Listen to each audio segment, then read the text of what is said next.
Welcome to Know It All, a place to connect with researchers to answer all questions on health, science, technology, business, culture, and more. This episode on what is the history of the Stanley Cup playoffs was created for you by Isaiah.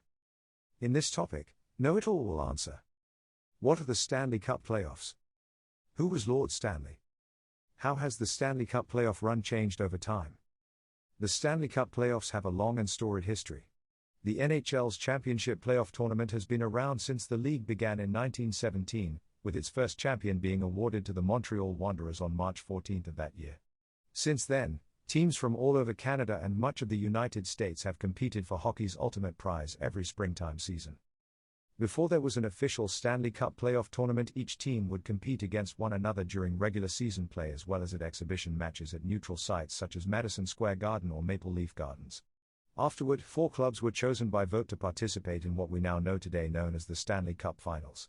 By 1932 this format was expanded into 2 divisional round-robin tournaments, one involving 3 American-based teams, Boston Bruins, New York Rangers and the Detroit Red Wings, and one including the 5 Canadian franchises, Toronto Maple Leafs, Montreal Maroons, Montreal Canadiens, Ottawa Senators and the Hamilton Tigers. As soon as these initial series ended, it marked the beginning of the current best-of-7 final series between Eastern and Western Conference champions, which continues until present day. In 1933, after completing their demonstration tour across Europe through England, France, Germany, Switzerland, Sweden, Austria, Czechoslovakia, Italy, Hungary, and many more nations, the NHL decided that Patrick Trophy winners, Eastern Conference, would face off against the Campbell Trophy winners, Western Conference, for the right of crowning themselves Stanley Cup champions. Lord Stanley of Preston, the 16th Earl and Governor-General of Canada from 1888 to 1893, is best known for his strong connection with hockey. He was an avid sportsman who enjoyed playing lacrosse as well as ice skating on the frozen Rideau Canal near Ottawa during winter months. In 1892, Lord Stanley proposed that a challenge trophy be presented annually to the champion hockey team in the Dominion. The proposal took hold quickly among enthusiasts across Canada. Within 3 years 4 clubs had formed: Montreal's Victorias, 1893, Toronto's Blueshirts, 1894, Quebec City's Bulldogs, 1903, and Winnipeg's Victorias, 1905. On March 18, 1893, he donated what became known as the Hockey Cup.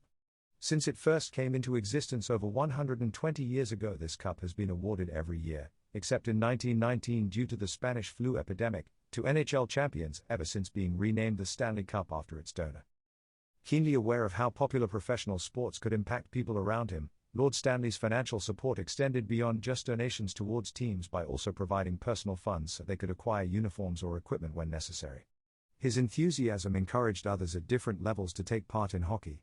Amateur leagues grew in popularity due in large part to the skills and values that sports could impart on young people, like leadership and teamwork.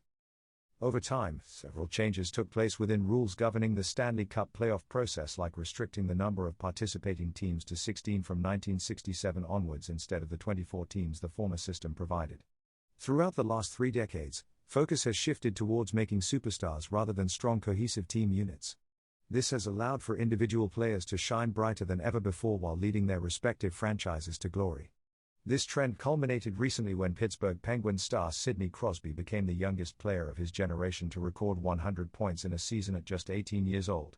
All said and done though, regardless of any adjustments made, nothing can take away from the prestige associated with winning the right amount of matchups and hoisting the eponymous trophy above your head. Thank you for listening. For more answers to questions on health, science, technology, business, culture and more, don't forget to subscribe to Know It All.